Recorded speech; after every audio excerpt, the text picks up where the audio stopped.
ano sa side namin sa ano ni sang asawa namin. Ilang mga pinsan. Ito kami guys. Kumakain kami ng kamuti guys. At saka ito nang yung saging, yung banana. Kumakain kami. Yun ang kinakain namin sa mga mahirap. Dati mahirap. Kaya ngayon, hindi pa kami mayaman. Pag mayaman na kami, hindi na kumakain ng saging. Ano lang, kaya mahirap na kayo kakain ng saging. Itong saging, yung sa katawan. Dati yung kumakain ng ano natin, yung pangbabansang kamao, yung kilala mo yan si Pacquiao. Dati pa sa mahirap, kumakain sa saging. Dito na naman nakamalakas niya. Maraming siyang tinutumba ng mga boxing, kung ano-ano ang tinutumba niya.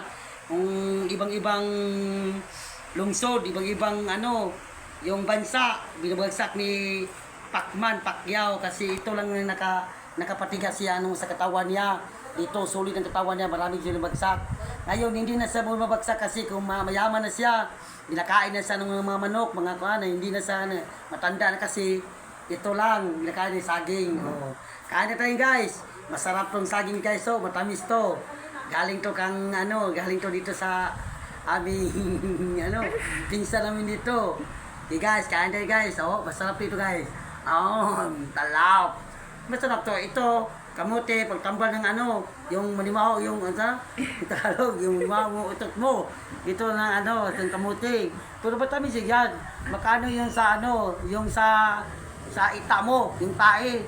Hindi ka mahirapan pag makadidiriban ka, hindi ka mahirapan. O guys, ito lang ang views ko guys ha. Salamat sa inyo guys, ang inyong viewers namin. Pagsalamat ako sa inyo. Thank you. Now. Yeah, yun na.